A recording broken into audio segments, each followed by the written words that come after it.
I'm Mrs. Bruce. Welcome to my micro-teaching demonstration. This demonstration is designed for students in Year 5 and 6 under the learning area of the arts. This subject area is visual arts. This lesson is part of a unit of work that is designed to explore cultural influences on art forms and designs. In the previous lessons, we have explored cultural influences on art forms and designs and their meaning. We also discussed how art form can have function and purpose, also to be decorative and expressive, using Asian and Indian and African and Aboriginal and Torres Strait Islander influences. The students then took inspiration from 4 designs. These are the 4 designs that I took inspiration from, and then the students would create their own design that made meaning to those. The learning objective of this lesson is to create a decorative dish with air drying clay, using rolling and modelling techniques to create a usable 3-dimensional form. Prior to this lesson, the students would need a Chromebooks and an interactive whiteboard as resources.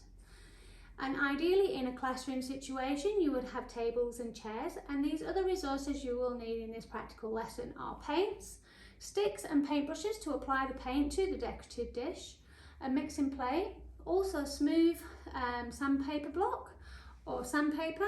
They'll also need a bowl and cling film that overlaps the bowl. We will use that shortly.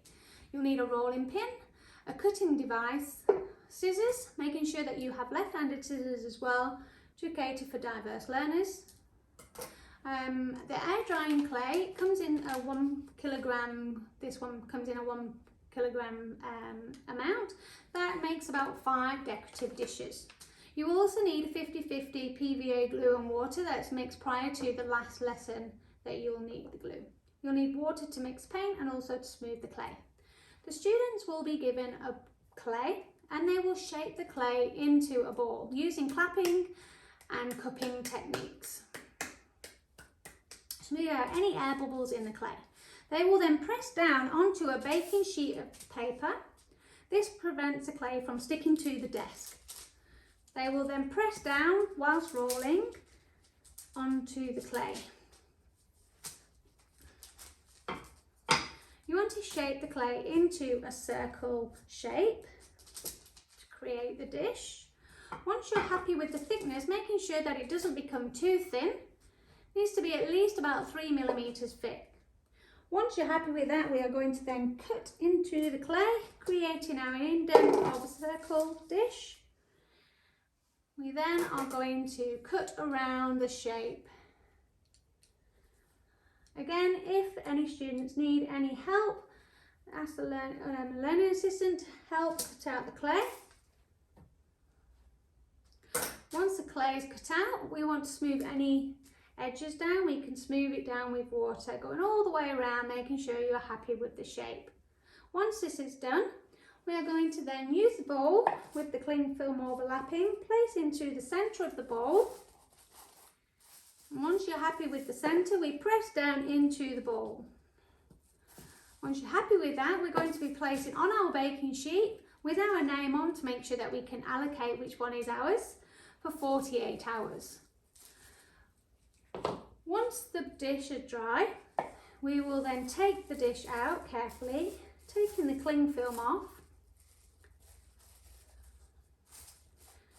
discarding that.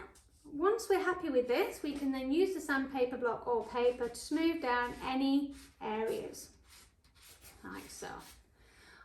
Once the students are happy with that, they can then paint their design using their design that they've already created onto the dish. Once the paint is dry, you then apply the sealer onto that. And once the students are waiting for that to dry, they then can complete their visual arts self-assessment. This assessment was given at the very beginning of the unit, so students can take charge of their own work and their learning.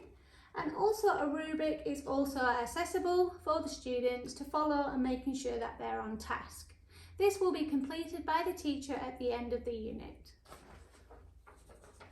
There is other things to consider, like dot points that allocates for diverse learners. Thank you for watching. Goodbye.